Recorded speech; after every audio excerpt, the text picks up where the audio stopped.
যখন একঘেয়ে নিউট্রেলা খেতে ইচ্ছে হবে না তখন একদিন বানিয়েই ফেলতে পারেন চিলি নিউট্রেলা। হ্যাঁ, ঘরে থাকা কিছু সামান্য উপকরণ দিয়েই এই চিলি নিউট্রেলা বানিয়ে ফেলা যায়।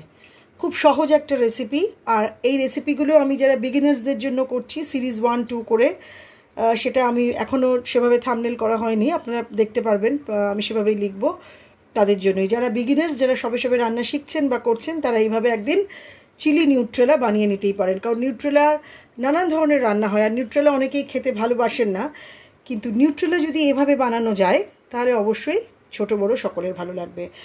আপনারা দেখছেন সুধা লীলার হেসেল, আর আমি সংযুক্তা। আজকে আপনাদের সামনে চিলি নিউট্রেলা করে দেখাবো। চিলি নিউট্রেলার জন্য যেটা প্রথমেই লাগবে কিছু সয়াবিন বা নিউট্রেলা। আমি এই নিউট্রেলাগুলোকে ছোট ছোট দানার নিউট্রেলা নিয়েছি, আপনারা চাইলে বড় দানারও নিউট্রেলা নিতে পারেন। আমি একটুখানি গরম জলে ফুটিয়ে নিয়ে রেখে দিয়েছি। আর পেঁয়াজ, ক্যাপসিকাম, কাঁচা লঙ্কা তো লাগবেই। ঠিক যেভাবে আমরা চিলি পনির বা চিলি চিকেনের কাটি, ঠিক সেভাবেই এভাবে ত্রিকোণ করে পেঁয়াজ কেটে নেবেন, লম্বা লম্বা করে কাঁচা লঙ্কা চিড়ে নেবেন, আর এভাবে ক্যাপসিকাম। তো সর্বপ্রথম আমি কড়াইতে সর্ষের তেল দিয়েছি, দিয়ে একটা পেস্ট আছে আদা পেঁয়াজ রসুন একসাথে করা, সেই আদা পেঁয়াজ রসুনের পেস্টটা আমি দিয়ে প্রথমে আগে কষিয়ে নেব। যতটা ইজি করে করা যায় রান্নাটা আমি ঠিক সেভাবেই করব। চিলি চিকেন বা চিলি পনির করলে যেরকম পনিরগুলোকে বা চিকেনগুলোকে তুলে কর্নফ্লাওয়ারে ভেজে তারপর করতে হয়, এখানে আমি অত ঝামেলার মধ্যে যাবই না। যতটা ইজি প্রসিডিওরে করা যায় ঠিক সেভাবেই আমি আপনাদের সামনে তুলে ধরবো। তা আদা পেঁয়াজ রসুনগুলো যখন দিয়ে দেবেন, একটুখানি হালকা হালকা যখন ভাজা ভাজা হবে, একটু মাথায় রাখতে হবে যে কোনো এই চাইনিজ রান্নাতে মশলাটা আমরা বেশি ভাজি না, হালকা ভাজি। এরকমভাবে যখন একটু তেল ছাড়বে তখন আমার এখানে কেটে রাখা পেঁয়াজ আর ক্যাপসিকামগুলোকে দিয়ে দিতে হবে। এর সাথে আমি কাঁচা লঙ্কাও দিয়েছি। এবার এগুলো দিয়ে একটু ভালো করে নেড়ে চেড়ে নিয়ে কষিয়ে নিতে হবে। আপনাদের মনে হতে পারে আমি আগে পেঁয়াজটা ভেজে তারপর কেন ক্যাপসিকাম দিলাম না। সেটা করব না এই রান্না বলে, কারণ যে কোনো চাইনিজ রান্নায় সবজি পুরো গলিয়ে ফেলবেন না, তাহলে তার স্বাদ আর গন্ধ, তার টেস্ট দুটোই নষ্ট হয়ে যায়। ওই জন্য আমি এই আদা পেঁয়াজ রসুনের সাথে প্রথমে ক্যাপসিকাম আর পেঁয়াজটা হালকা করে, বেশি না, হালকা করে একটু কষিয়ে নেব। সিমে আছে এই পেঁয়াজ ক্যাপসিকামটাকে আমি আদা পেঁয়াজ রসুনের সাথে আর কাঁচা লঙ্কাও অবশ্যই একটুখানি কষিয়ে নেবো, কিন্তু খুব সিমে আছে, মানে আঁচটাকে বাড়াবেন না, খুব লোতে রাখবেন। লোতে রেখে আমাকে লক্ষ্য রাখতে হবে যেন পুরো গলে না যায়, আবার ক্যাপসিকামটা যেন হাফ সেদ্ধ হয়, পুরো সেদ্ধ না। পুরো গলে গেলে কিন্তু একদম ভালো লাগবে না খেতে।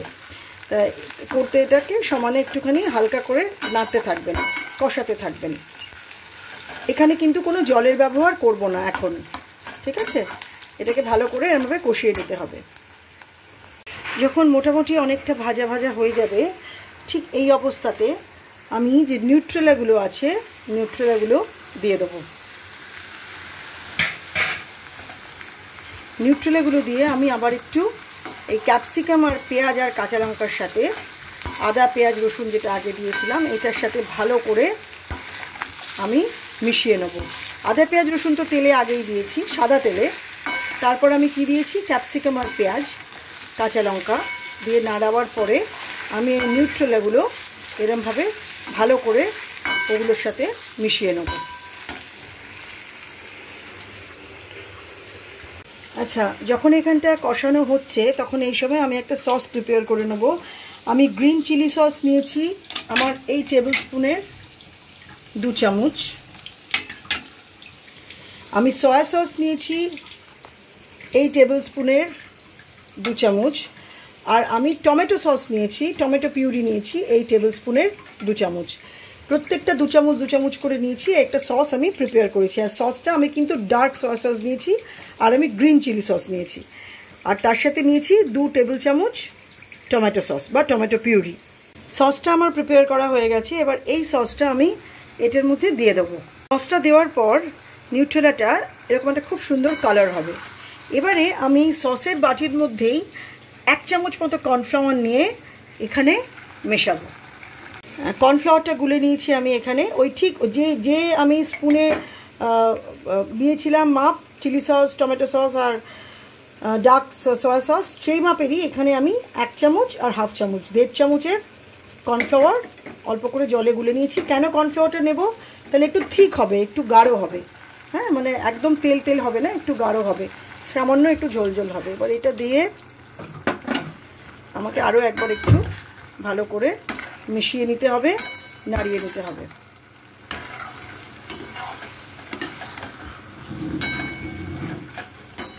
আরও দুটো জিনিস দেবার বাকি আছে এখানে, সেটাও আপনাদেরকে দেখাচ্ছি।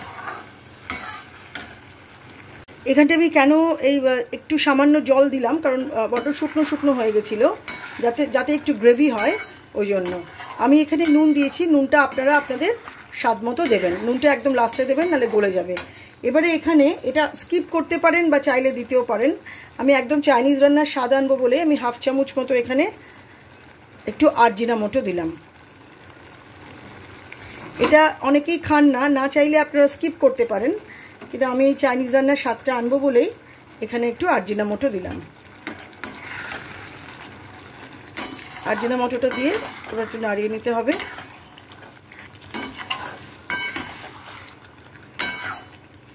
এবার একটুখানি কিন্তু চিনি দিতে হবে চাইনিজ রান্নাতে। এটা আমাকে একজন খুব বড় চাইনিজ শেফ বলেছিলেন যে চাইনিজ রান্নায় অলওয়েজ একটু চিনি দিতে হয়, কিন্তু এখানে যেহেতু পেঁয়াজ বাটা পেঁয়াজ থাকে, তো সেই জন্য চিনির পরিমাণটা খুব কম দেবেন, কিন্তু চাইনিজ রান্নায় সামান্য একটু চিনি দিতে হয়।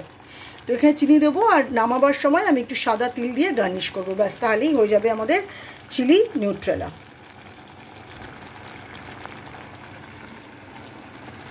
আচ্ছা, চিলি নিউট্রেলাটা হয়ে গেছে আমার। আমি হাফ টিস্পুন মতো এখানে চিনি দিয়েছি, আর চিনিটা দেওয়ার পরে আমি গ্যাসের ফ্লেমটাকে বন্ধ করে দিয়েছি, নাড়িয়ে চাড়িয়ে। আর নামানোর সময় কিছুটা সাদা তিল, হোয়াইট সেসেম সাদা তিল ওপরে ছড়িয়ে দিয়েছি, যেটা খাবারের একটু গার্নিশ করাতে লাগে, আর খেতেও খুব স্বাদ হয়। তো হয়ে গেল আজকে আমাদের চিলি নিউট্রেলা। হয়ে গেল আমাদের একদম ঘরোয়া উপকরণ দিয়ে চিলি নিউট্রেলা। ঠিক যেভাবে দেখালাম স্টেপ বাই স্টেপ করতে পারেন, খেতে পারেন, খাওয়াতে পারেন। আশা করি খুব আশাহত হবেন না। ভীষণ টেস্টি হয় এই চিলি নিউট্রেলাটা, আর ঠিক যেভাবে দেখিয়েছি সেভাবে করলে সত্যি ছোট বড় সকলের ভালো লাগবে। খুব শিগগিরই আসছি আরও একটা নতুন ভিডিও নিয়ে, সুধা লীলার হেসেলে। ততক্ষণ অবধি সবাই ভালো থাকুন, সুস্থ থাকুন, খাওয়া দাওয়ার মধ্যে থাকুন, আনন্দে থাকুন।